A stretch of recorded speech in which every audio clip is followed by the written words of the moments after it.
अब हम कंटिन्यूटी में देखेंगे बंगाल का विभाजन। हिंदू मुस्लिम समाज में फूट का बीज बोकर फूट डालो और राज करो नीति का अवलंबन करना अंग्रेजों ने निश्चित किया। तो यहाँ पर एक प्रश्न बनता है कि अंग्रेजों ने किस नीति का अवलंबन किया। तो अंग्रेजों ने फूट डालो और राज करो की नीति का अवलंबन किया, जिसमें उस समय वायसराय लॉर्ड कर्जन ने आग में घी का काम किया। जैसे जब आग जलती हो और उसमें घी डाल दिया जाए तो आग जो है और तीव्र गति पकड़ लेती है, उसी प्रकार से उस समय जो अंग्रेज वायसराय था लॉर्ड कर्जन, उसने भी यही काम किया। जो कि बंगाल एक विशाल प्रांत था और इस प्रांत का शासन चलाना प्रशासनिक दृष्टि से कठिन होने के कारण बताकर लॉर्ड कर्जन ने 1905 ईस्वी में बंगाल के विभाजन की घोषणा कर दी।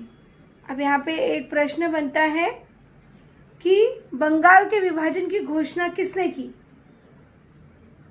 तो उत्तर स्वरूप हमें मिलता है कि बंगाल प्रांत के विभाजन की घोषणा वायसराय लॉर्ड कर्जन ने की। दूसरा क्वेश्चन इस तरह से पूछा जा सकता है कि वायसराय लॉर्ड कर्जन ने बंगाल का प्रांत का विभाजन का कौन सा कारण बताया। तो उन्होंने कारण बताया कि प्रशासकीय दृष्टि से कठिन, क्योंकि बंगाल जो है एक विशाल प्रांत था और प्रांत का शासन चलाना प्रशासनिक दृष्टि से कठिन होने का कारण बताकर लॉर्ड कर्जन ने बंगाल का विभाजन की घोषणा कर दी। और इस विभाजन के अनुसार मुस्लिम बहुसंख्यक को पूर्व बंगाल और हिंदू बहुसंख्यकों का पश्चिम बंगाल बनाया गया। विभाजन के कारण हिंदू मुस्लिमों में फूट उत्पन्न कर स्वतंत्रता आंदोलन को दुर्बल करना यह छद्म मतलब प्रमुख उद्देश्य था। यहाँ पे एक प्रश्न बनता है कि बंगाल प्रांत के विभाजन का प्रमुख उद्देश्य क्या था। तो उत्तर स्वरूप हमें मिलता है कि बंगाल प्रांत के विभाजन का प्रमुख उद्देश्य हिंदू मुस्लिमों में फूट उत्पन्न करके स्वतंत्रता आंदोलन को दुर्बल या कमजोर बनाना था। तो इस तरह से ताकि अंग्रेजों के खिलाफ कोई खड़ा ना हो सके, इसलिए वो भरपूर प्रयास कर रहे थे कि भारत में अगर राज करना है तो इनमें फूट डालो और राज करो। अब इसी क्रम में हम देखेंगे बंग भंग आंदोलन किस प्रकार से भारत में जो है बंग भंग आंदोलन हुआ। तो बंगाल प्रांत के विभाजन के बाद केवल बंगाल में ही नहीं अपितु संपूर्ण भारत में विभाजन के विरोध में जनमत जागृत हुआ। अब ऐसा नहीं है कि ब्रिटिश ने कह दिया बंगाल का विभाजन करना है और सभी लोग तैयार हो गए। इसका भरपूर जो है बंगाल के प्रांत का विभाजन का विरोध जो है वह भरपूर प्रयास किया गया। सभी लोगों ने उसका, केवल बंगाल में ही नहीं दूसरे प्रांतों के लोगों ने भी इसका विरोध किया। 16 अक्टूबर यह विभाजन का दिन राष्ट्रीय शोक दिवस के रूप में मनाया जाता है। अभी बंगाल का विभाजन कब हुआ? तो बंगाल का विभाजन 16 अक्टूबर 1905 में हुआ। तो यह दिन जो है यह शोक दिवस के रूप में मनाया जाता है। तो रिक्त स्थान के लिए आप प्रश्न बनता है कि खाली स्थान यह विभाजन का दिन राष्ट्रीय शोक दिवस के रूप में मनाया जाता है। तो उत्तर स्वरूप यहाँ पे हमें मिलता है 16 अक्टूबर। संपूर्ण भारत में निषेध सभाओं द्वारा सरकार की निंदा की गई और उसकी भर्त्सना की गई, मतलब आलोचना की गई। सभी स्थानों पर वंदे मातरम गीत गाए जाने लगे। एकता के प्रतीक के रूप में रक्षाबंधन का उपक्रम आयोजित किया गया। सरकारी विद्यालयों महाविद्यालयों का बहिष्कार कर बड़ी संख्या में विद्यार्थी इस आंदोलन में सम्मिलित हुए और इस प्रकार से बंग भंग आंदोलन का नेतृत्व सुरेंद्रनाथ बनर्जी, आनंद मोहन दास, रविंद्र ठाकुर आदि ने किया। यहाँ पे एक प्रश्न बनता है कि बंग भंग आंदोलन का नेतृत्व किसने किया?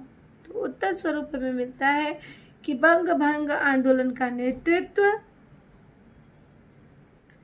सुरेंद्रनाथ बनर्जी, आनंद मोहन दास और रविंद्रनाथ ठाकुर आदि लोगों ने किया। बंग भंग आंदोलन के कारण भारतीय राष्ट्रीय कांग्रेस का दायरा और भी व्यापक हो गया और फैल गया और असंतोष की प्रखरता देखकर 1911 ईस्वी में अंग्रेजों ने बंगाल का विभाजन रद्द कर दिया,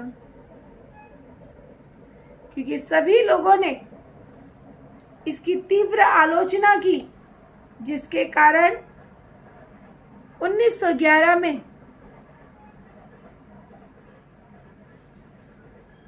ब्रिटिश सरकार को इस आंदोलन को रद्द करना पड़ा। अब इसी कड़ी में हम अगला देखेंगे राष्ट्रीय कांग्रेस की चतुसूत्री, 4 सूत्र के कार्यक्रम। तो 1905 ईस्वी की राष्ट्रीय कांग्रेस के अधिवेशन में अध्यक्ष नामदार गोखले थे। यहाँ पे एक प्रश्न बनता है कि 1905 ईस्वी के राष्ट्रीय कांग्रेस अधिवेशन के अध्यक्ष कौन थे? तो उत्तर स्वरूप हमें मिलता है कि नामदार गोखले, और उन्होंने बंग भंग आंदोलन को समर्थन दिया था, अर्थात उनकी मंजूरी जो है वो बंग भंग आंदोलन को प्राप्त थी। और इस तरह से 1906 ईस्वी में हुए अधिवेशन के अध्यक्ष दादा भाई नौरोजी थे, और दादा भाई नौरोजी ने मंच से स्वराज्य शब्द का पहली बार उच्चारण किया था। स्वराज्य अर्थात खुद का राज्य। तो यहाँ पे एक प्रश्न बनता है, स्वराज्य शब्द का पहली बार उच्चारण किसने किया था? तो स्वराज्य शब्द का पहली बार उच्चारण दादा भाई नौरोजी ने किया था। उन्होंने अपने अध्यक्षीय वक्तव्य में संदेश दिया था कि एकजुट रहो, जी जान से प्रयास करो और स्वराज्य का लक्ष्य प्राप्त करो, जिससे आज जो लाखों करोड़ों भाई निर्धनता, भूखमरी और रोगों के शिकार हो रहे हैं, उन्हें बचाया जा सके और विकसित राष्ट्रों में भारत का जो सम्मान का स्थान प्राप्त था वह पुनः प्राप्त होगा। यहाँ पे एक प्रश्न बनता है कि दादा भाई नौरोजी ने अपने व्यक्तित्व में कौन सा संदेश दिया? तो उत्तर स्वरूप हमें मिलता है कि दादा भाई नौरोजी ने अपने व्यक्तित्व में संदेश दिया कि एकजुट रहो, जी जान से प्रयास करो और स्वराज्य का लक्ष्य प्राप्त करो। इसी अधिवेशन में स्वराज्य, स्वदेशी, राष्ट्रीय शिक्षा और बहिष्कार की चतुसूत्री को राष्ट्रीय कांग्रेस ने एकमत से स्वीकारा। सभी लोगों ने इस चीजों को स्वीकार किया। यहाँ पे एक प्रश्न बनता है कि राष्ट्रीय कांग्रेस का चतुसूत्री कार्यक्रम क्या था? तो राष्ट्रीय कांग्रेस ने स्वराज्य, स्वदेशी, राष्ट्रीय शिक्षा और बहिष्कार, यह जो है चतुसूत्री कार्यक्रम थे। स्वदेशी आंदोलन के कारण हम स्वयं पूर्ण और आत्मनिर्भर बनेंगे। स्वदेशी के मार्ग पर चलने के कारण हमारे देश की पूंजी, संसाधन, मनुष्य श्रम और अन्य सभी साधनों को हमें एकत्रित करना होगा और इसी के द्वारा हम देश का कल्याण साध सकते हैं। अगर हमें देश की प्रगति करनी है तो उनका ऐसा मानना था कि स्वदेशी, स्वयं के देश में तैयार माल का हम जो है प्रयोग करें और विदेशी वस्तुओं और माल का बहिष्कार। तो माल पर बहिष्कार डालना पहली सीढ़ी है, तो विदेशी शासन का बहिष्कार करना अगली सीढ़ी होगी। और इन नेताओं का मानना था कि बहिष्कार के कारण ब्रिटिश साम्राज्य की जड़ पर ही आघात किया जा सकता है, क्योंकि ब्रिटिश जो थे वह व्यापार के लिए आए थे, तो ज़्यादा से ज़्यादा यहाँ पर मुनाफा कमाते थे और अपने देश के लिए लेकर जाते थे। तो इसीलिए अगर उन्हें कमज़ोर बनाना है तो यह ज़रूरी है कि सबसे पहले जहाँ से उनकी आय हो रही है, जहाँ से उन्हें पैसे प्राप्त हो रहे हैं, उन चीज़ों को बंद किया जाए। और इस अधिवेशन में राष्ट्रीय कांग्रेस ने इन दो पंथियों के बीच में वैचारिक मतभेद पराकाष्ठा तक पहुंच गई। पराकाष्ठा मतलब अधिक ऊंचाई तक, जिसमें पहले ही आपने पढ़ा था कि दो दल थे, नरमपंथी और गरमपंथी। तो नरमपंथियों का प्रयास था कि स्वदेशी और बहिष्कार के प्रस्ताव को अलग रखा जाए, जबकि गरमपंथियों का प्रयत्न था उनका यह प्रस्ताव सफल न हो पाए। और इस तरह से गरमपंथी नेता नामदार गोखले, सुरेंद्रनाथ बनर्जी, फिरोज शाह मेहता ने गरमपंथी नेताओं पर आरोप लगाया कि गरमपंथी नेता राष्ट्रीय कांग्रेस को अपने अधिकार पर नियंत्रण में कर लेना चाहते हैं। और इसमें जो है गरमपंथी के नेता जो कि लाला लाजपत राय ने बीच बचाव करने का प्रयास किया, और तिलक का मत था कि भारतीय राष्ट्रीय कांग्रेस एक राष्ट्रीय मंच है और उसमें फूट पैदा नहीं होनी चाहिए। और अधिवेशन के समय तनाव बहुत बढ़ गया और समझौता होना असंभव हो गया, और अंततः इस प्रकार से भारतीय राष्ट्रीय कांग्रेस में फूट पड़ गई। अब इसी कड़ी में हम आगे देखेंगे कि अंग्रेज सरकार ने किस तरह से इस फूट का फायदा उठाया और उन्होंने दमन नीति अपनाई। तो बंग भंग के पश्चात प्रारंभ हुआ प्रभावी जन आंदोलन देखकर सरकार जो है वह व्यग्र हो गई, परेशान हो उठी, और इस आलोचना की रोकथाम करने के लिए सरकार ने दमन तंत्र का अवलंबन किया। सार्वजनिक जो सभाएं थी, सार्वजनिक सभाओं पर कानून द्वारा प्रतिबंध लगाया गया। उन्होंने प्रतिबंध लगाना शुरू किया और इस कानून की अवज्ञा करने का कठोर दंड दिया गया। जो भी इसका पालन नहीं करेगा उसके लिए कठोर दंड दिया जाएगा। विद्यालय जाने वाले छात्रों को हंटर से पीटा गया। समाचार पत्रों पर कई प्रकार के प्रतिबंध लगाए गए, और इस प्रकार से सरकार की आलोचना करने के आरोप में कई सारे जहाँ पर पेपर छपते थे, छापाखाने को जब्त कर दिया गया। लेखकों और संपादकों को कारावास में डाल दिया गया। जो लोग लिखने वाले थे, जो लोग छापने वाले थे, उन सभी को कारावास की सजा दी गई। और सरकार ने गरमपंथी नेताओं के विरुद्ध कड़ी कार्यवाही की, और बंगाल में इसकी प्रक्रिया जो है सबसे तीव्र दिखाई देती है कि क्रांतिकारियों ने गोलाबारी और बम हमलों का मार्ग अपना लिया, और इन बम हमलों का केसरी समाचार पत्र के माध्यम से समर्थन करने वाले लोकमान्य तिलक पर राजद्रोह का अभियोग लगाकर उन्हें 6 वर्षों के लिए म्यांमार के मांडला के बंदी गृह में भेज दिया गया। बिपिन चंद्र पाल को कारागृह का दंड दिया गया और लाला लाजपत राय को पंजाब से निष्कासित मतलब निकाल दिया गया। तो इस प्रकार से लाल, बाल, पाल तीनों को सजा दी गई। लाल अर्थात लाला लाजपत राय, बाल अर्थात बाल गंगाधर तिलक, और पाल बिपिन चंद्र पाल। तो इन तीनों को, जो कि तीनों गरम दल के नेता थे, इन तीनों को कठोर सजाएं दी गई।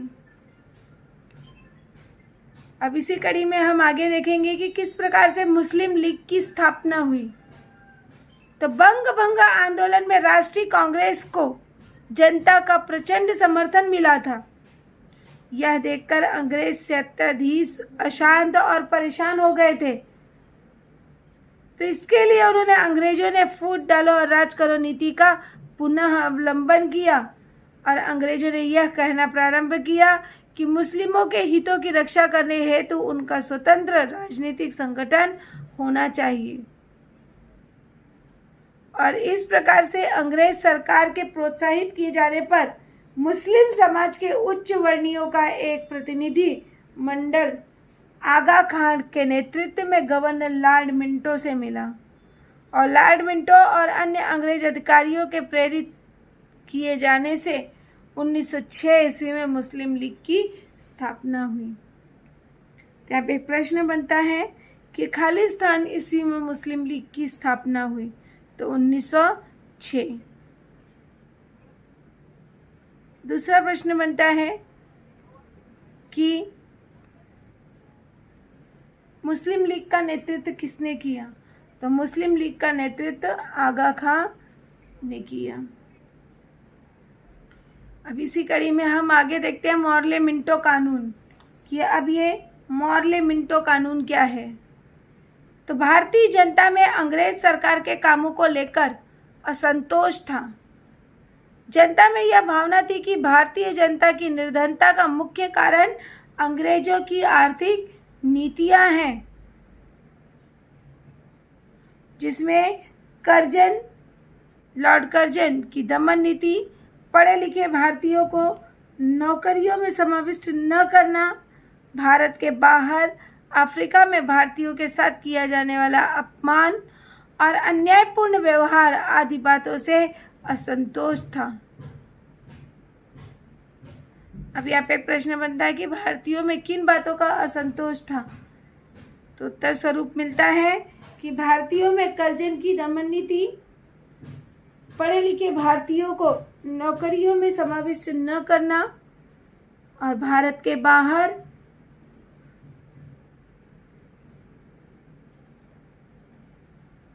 अफ्रीका में भारतीयों के साथ जो है अपमान और अन्यायपूर्ण व्यवहार किया जा रहा था और ये सभी कारण जो है असंतोष के थे। भारतीयों के असंतोष का अस्थायी मरहम पट्टी करने के लिए मॉर्ले मिंटो सुधार कानून 1909 में बनाया गया, जिससे कि भारतीयों में जो यह असंतोष की भावना है उसे दूर किया जा सके।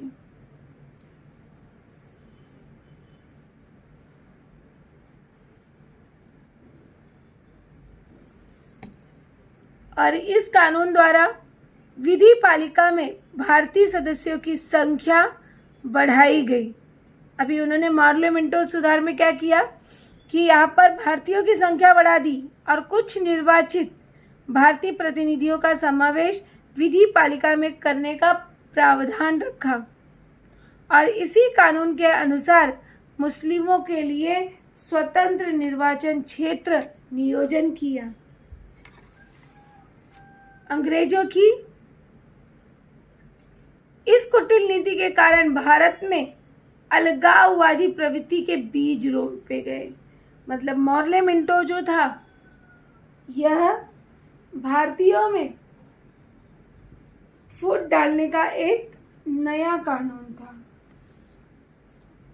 अब इसी कड़ी में हम देखेंगे लखनऊ समझौता। तो 1916 ईस्वी में भारतीय राष्ट्रीय कांग्रेस का अधिवेशन लखनऊ में हुआ। यहाँ पे खालिस्तान के लिए प्रश्न पूछा जा सकता है कि 1916 ईस्वी में राष्ट्रीय कांग्रेस का अधिवेशन खालिस्तान में हुआ। तो उत्तर स्वरूप हमें मिलता है लखनऊ में हुआ और इस अधिवेशन में तिलक के नेतृत्व में राष्ट्रीय कांग्रेस में उत्पन्न हुए मतभेद को समाप्त करने का प्रयास किया गया और इसी वर्ष भारतीय राष्ट्रीय कांग्रेस और मुस्लिम लीग के बीच समझौता हुआ, इसे लखनऊ समझौता कहते हैं। यहाँ पे एक प्रश्न बनता है कि लखनऊ समझौता किसे कहते हैं, तो उत्तर स्वरूप हमें मिलता है कि इस समझौते में भारतीय राष्ट्रीय कांग्रेस और मुस्लिम लीग के बीच समझौता हुआ और इस समझौते को ही लखनऊ समझौते के नाम से जाना जाता है। अब इस समझौते के अनुसार मुस्लिमों के स्वतंत्र निर्वाचन क्षेत्रों का राष्ट्रीय कांग्रेस ने मान्यता प्रदान की और भारत की राजनीतिक अधिकार प्राप्त करा देने के कार्य से राष्ट्रीय कांग्रेस को सहयोग देना मुस्लिम लीग ने स्वीकार किया। अब यहाँ पे एक प्रश्न बनता है कि मुस्लिम लीग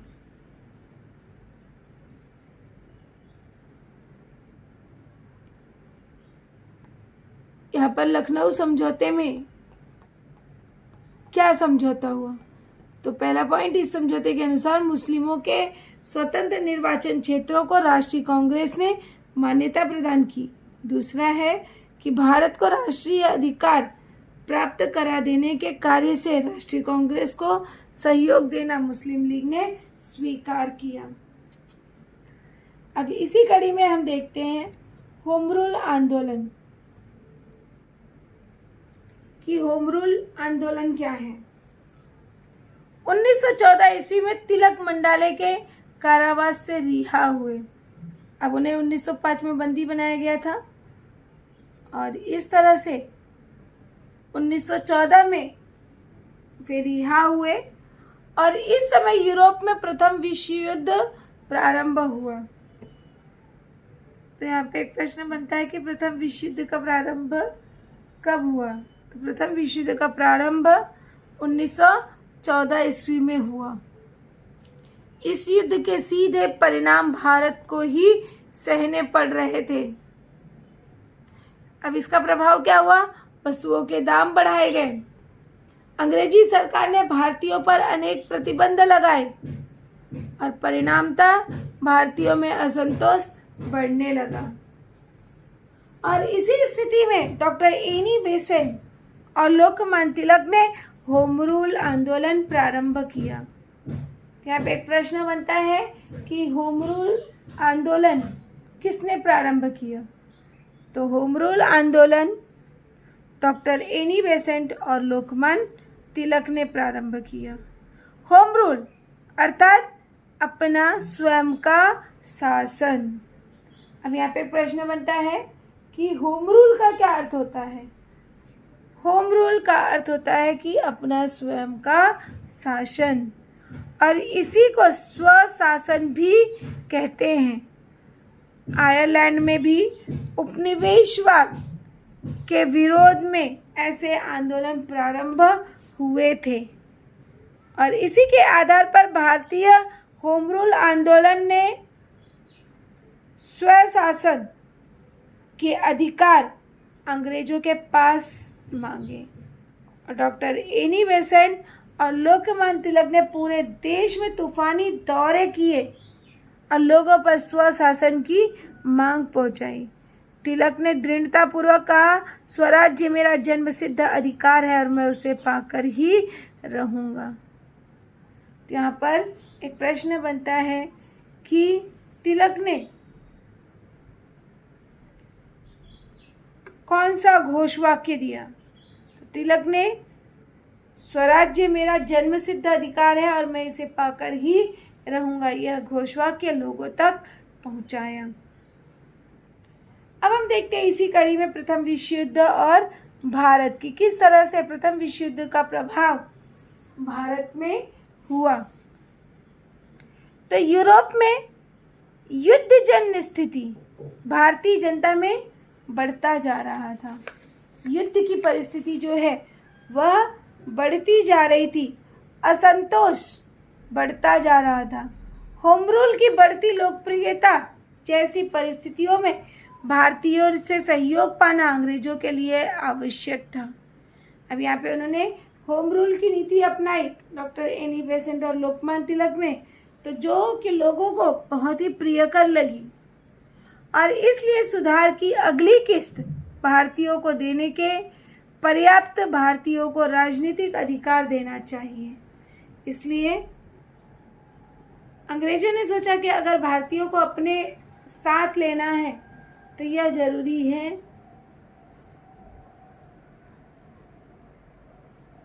कि उन्हें राजनीतिक अधिकार दिया जाए। और तब जाकर तत्कालीन भारत मंत्री मॉन्टेग्यू ने 1917 ईस्वी में घोषणा कर दी कि भारत को चरणबद्ध स्वरूप में स्वशासन के अधिकार और उत्तरदायी सरकार प्रदान किए जाएंगे। तिलक ने भी घोषित किया कि यदि भारत सरकार भारतीयों की मांगों के बारे में सहानुभूति और विवेकशीलता से काम लेगी तो भारतीय जनता भी ब्रिटिश सरकार का सहयोग देगी। और इस प्रकार से लोकमान्य तिलक की इस नीति को प्रतियोगी सहकारिता कहते हैं। तो यहाँ पर एक प्रश्न बनता है कि प्रतियोगी सहकारिता किसे कहते हैं। तो उत्तर स्वरूप हमें मिलता है कि भारत मंत्री मॉन्टेग्यू ने 1917 ईस्वी में घोषणा की कि भारत को चरणबद्ध स्वरूप में स्वशासन के अधिकार और उत्तरदायी सरकार प्रदान की जाएगी। तो तिलक ने भी घोषित किया कि यदि सरकार भारतीय को भी की मांगों में सहानुभूति और विवेकशीलता से काम लेगी तो भारतीय जनता की सरकार अंग्रेजों को सहयोग देगी, और इसी को जो है प्रतियोगी सहकारिता कहते हैं। अब इसी कड़ी में हम देखते हैं मॉन्टेग्यू चेम्सफोर्ड कानून क्या था। तो 1919 ईस्वी में ब्रिटिश पार्लियामेंट ने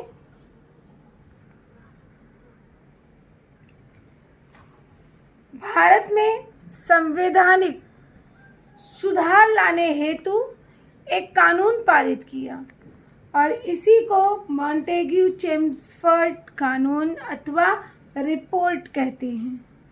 तो यहाँ पे एक प्रश्न बनता है कि मॉन्टेग्यू चेम्सफोर्ड कानून या रिपोर्ट किसे कहते हैं। तो उत्तर स्वरूप हमें मिलता है कि 1919 ईस्वी में ब्रिटिश पार्लियामेंट ने भारत में संवैधानिक सुधार लाने हेतु एक कानून बनाया, और इसी को मॉन्टेग्यू चेम्सफोर्ड कानून कहते हैं। और इस कानून के अनुसार गौड़ अथवा दोयम दर्जे, दोयम अर्थात दूसरा दर्जा, गौड़ मतलब न के बराबर दर्जे के खाते भारतीय मंत्रियों को दिए गए। जो भी जिसका कोई स्थान नहीं था या जो दूसरे स्थान के दर्जे थे वो भारतीय मंत्रियों को दिए गए, परंतु जहाँ से अंग्रेजों को फायदा होने वाला था वह शासन अंग्रेजों को दिया गया। जैसे वित्त, राजस्व, गृह मंत्रालय सब जो है गवर्नर के अधिकार में थे। और इस प्रकार से 1919 ईस्वी के कानून के अनुसार भारतीयों की गई उत्तरदायी सरकार की मांग को पर्याप्त मात्रा में पूर्ण नहीं किया गया था, और इसी कानून ने सभी को निराश किया। और इस कानून की लोकमान्य तिलक ने यह कहकर आलोचना की कि यह स्वराज्य नहीं है और ना ही उसकी नींव है, क्योंकि ब्रिटिश सरकार ने कहा कि हम स्वराज्य, भारतीयों को स्वराज्य देंगे। और इस प्रकार से सभी भारतीय इस बात को समझ चुके थे कि यदि सरकार को झुकाना है तो आंदोलन जो है वह अधिक प्रखर बनाने की आवश्यकता है। और इस प्रकार से भारत नए आंदोलन के लिए सिद्ध हुआ। तो इस तरह से हमने देखा कि यहाँ पर स्वतंत्रता आंदोलन युग का प्रारंभ हुआ और लोगों में जन जागृति आई। लोग ये समझ गए कि उन्हें एकजुट होकर ही स्वतंत्रता प्राप्त होगी।